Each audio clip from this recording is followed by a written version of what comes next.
Hey, it's Heidi from A Lively Hope. Welcome to Making Stuff in the Mountains, my monthly update on the projects I've been working on and the books I've been reading. This month has been a lot of actual work for me, which is my Etsy shop and the markets and different art shows and things that I do. That tends to really ramp up in the final months of the year. And so I've been spending a lot of time prepping for those. This Lake Powell quilt, which I will link the introductory video kind of showing how I set this up and made the quilt top. I'll link that below. But this has been kind of my downtime project. I don't really get a ton of time to work on it during the week because any extra time I do have tends to be stitching things or making samples or other art projects. But I try to intentionally take some time to work on this on the weekends. And I've made good progress. The quilting is now done, and I have sewn the binding on around the outside, and hand stitching the binding down will be next, and then it's finished. And I'm really happy with how this is coming together. I love how just heavy and comforting this quilt feels with all the running stitch I've added to it. So my other project that I have been working on just for me is I'm trying out a sock tube, which I've never done before. I've made lots of hand knit socks, but this idea of a sock tube is really appealing to me. So essentially you just cast on, you do some ribbing, and then just knit in the round forever and ever and ever and ever until you finish. And then you end with ribbing at the end again. And then you're supposed to be able to cut it apart and add afterthought heels and toes and have 4 pair of socks. So I'm excited to try that. My other project, we have traveled so much this summer that my garden was severely neglected. So in September, I took some time to just spend some time out there and clean it up a bit. This is the before. And in just a second, you'll see that I cleaned up these weeds that are in the paths and weeded in the garden boxes as well. I'm really happy with how the garden is going this year and that it did well, even though it was kind of neglected. My goal is to add boxes, cardboard like this, in between everywhere and then cover it with wood chips eventually. But that is a slow project and it will take some time. So here it is all cleaned up. It's not perfect, but I did weed in between and I used some outgrown and ripped pants of my daughter's, some knit pants, to tie the tomato plants up on the trellises. So that looks a lot neater and nicer. And now I'm excited to be getting some tomatoes, and we've had lots of peppers as well, and pumpkins are coming. This is one of the things I worked on that is getting ready for the art shows that I'm part of. I am working on some different landscape pieces. This is a bright, colorful one where I made the felt and also did some hand embroidery on it. And this is a very close-up kind of my outdoor working space for this day. I was working on making some journals at my son's soccer practice.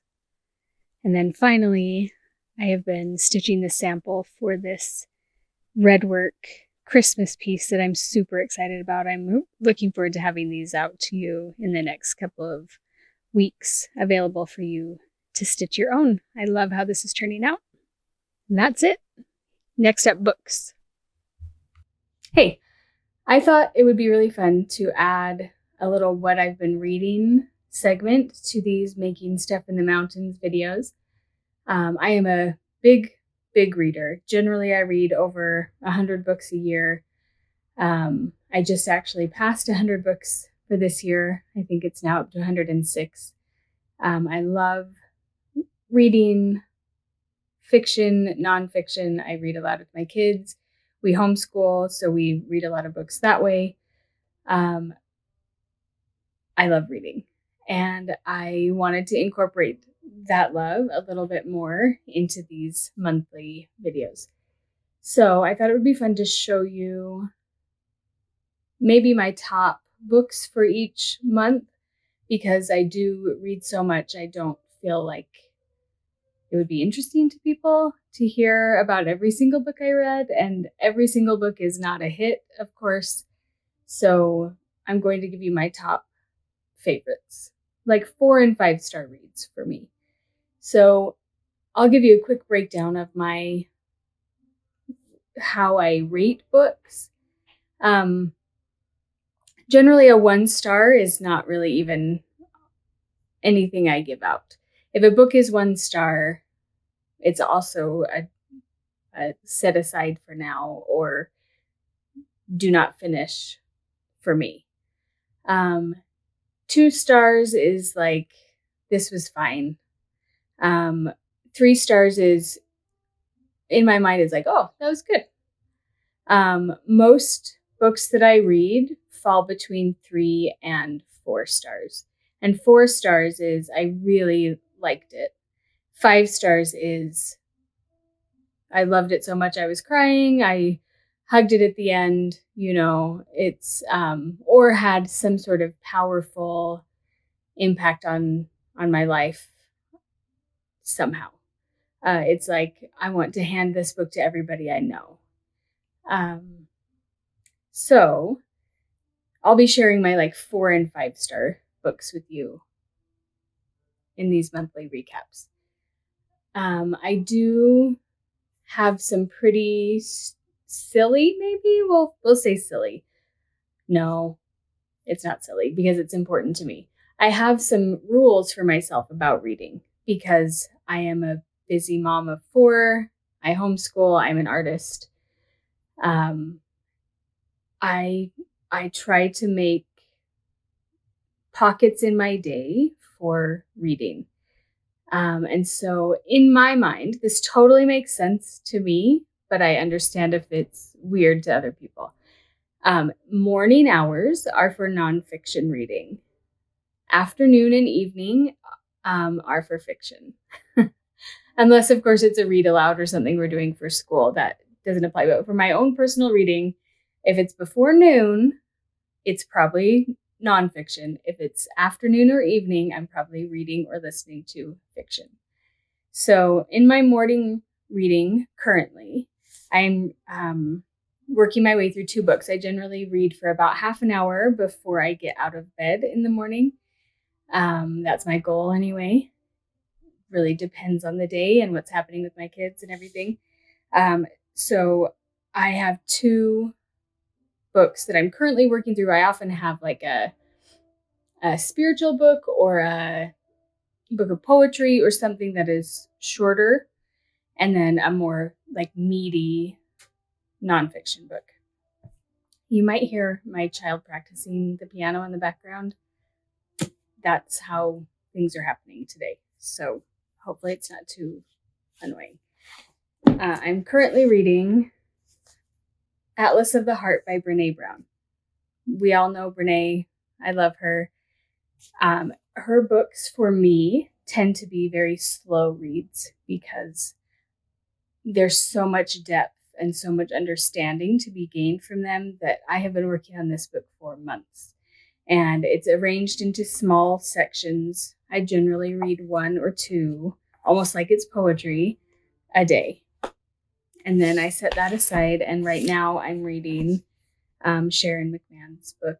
I'm sure lots of you are as well. I love her. And this is a great introduction to some people throughout history who have done amazing things that we may not have heard from or heard about before. I'm loving both of these books. As far as books that I finished, I've got my notes here behind me. So my top books for the month of September, for me, starting in September, that means it's like spooky season. I'm very much a mood reader. So I start to kind of move into more mystery, not a ton of thrillers or really horror. I'm too sensitive of a reader for that. It's too graphic for me generally. But I do like to read a little bit darker. Having said that, I did read one horror book. You might classify it as horror, which is The Book Eaters. That was a 4-star read for me. It's kind of creepy. There are some gory elements to it, but I didn't feel like it was too over the top for my sensitive soul. I really liked that book and the characters, and just the way that friendships help the main character to change her circumstances. When I'm reviewing books, I try not to do too much of a synopsis or breakdown, because you can read that anywhere. I just try to share my thoughts and how the book made me feel. So The Book Eaters was scary-ish and really fast-paced, really interesting. Another one that I love that I gave 5 stars to is called All the Colors of the Dark by Chris Whitaker. I'm sure you've seen this. If you are a reader, you've seen this everywhere. And it is a well-deserved 5 stars. This book is heartbreaking and beautiful. It's also got elements of found family, friends who make sacrifices for each other, and really hard circumstances and working to overcome hardship. That's kind of thrust upon the main characters. Really fantastic. I love that book so much. Another one I love this month is called The Long Way to a Small Angry Planet. This is one of my favorite kind of subgenres, which is cozy-ish sci-fi. This takes place in outer space with lots of different kinds of human, sapien, and then also alien creatures. Another book about found family, I'm just realizing, and unlikely friendships. They go on a space adventure / work trip. And the characters are just so delightful. I immediately handed this one to my husband. Actually, that's backwards. I recommended this to him based on something I heard, and then he handed it to me and said, "You need to read this." Normally it's the other way around, but this time he loved it so much he put it into my hands. So that was a fantastic, just very cozy. I kept waiting for something horrible to happen, and I was pleasantly surprised that didn't happen. If you're wanting a lot of drama, this is probably not the book for you, though there is a little. It was mostly just kind of sweet, and you just want to hug it at the end. I'm looking through my notes here. So that's probably... Oh, I really loved Dinosaurs by Lydia Millett as well.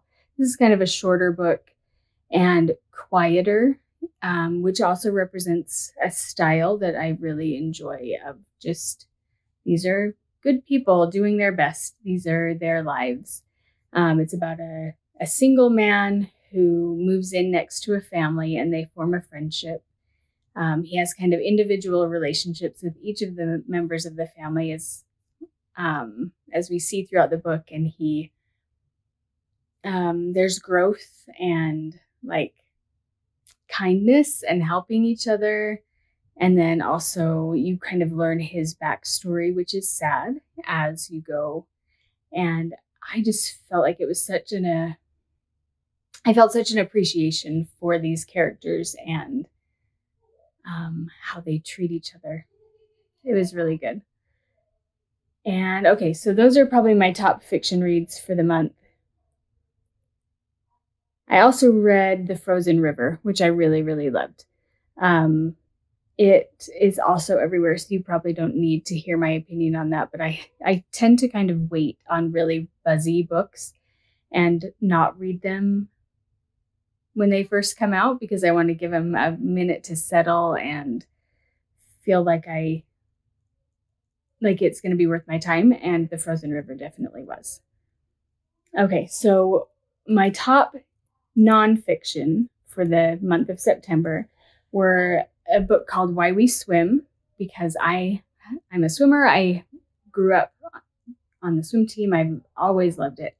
And this book was a really great exploration into why we as humans love the water and love swimming so much. The author goes through several different stories of individuals, some that are, shipwrecked at sea and some that choose to deep water dive. And it's just a really fascinating mix of people's stories and science, which is a great blend for me. Really well done. I will, by the way, include links to all of these in the notes below. As an embroidery artist, I found The Fabric of Civilization: How Textiles Made the World a really interesting read. It sounds like it's going to be boring, but I learned so much, and it was actually very fascinating, really well written, very approachable. A super interesting read, even if you're not a textile person like I am. And let's see. The last one I'll mention is called The Art Thief: A True Story of Love, Crime, and a Dangerous Obsession. This was also really interesting. A short, I think it's only 6 hours on audio. But it was really, really interesting and kind of horrifying. This is a story I was not familiar with, and I just kept hoping it would work out okay and that none of the artwork would be damaged and everyone would turn out fine, and that is not the case. Spoiler. Maybe you're more aware of this story than I was, but it was very well told, and I just kept stopping to tell the people around me what was happening and sharing the things that I learned. And I just could not stop talking about this one. It was really interesting. So I finished 13 books in September, which is pretty average for me. Generally between 10 and 12 books. And that's between my own reading, and I count chapter books that I read aloud with my kids. And we always have an audiobook going in the car as well. So that's a pretty typical number for me. Let me know what you think about including these short reviews. I would love to hear your thoughts, and I would love to know what you have been reading also. Talk to you later.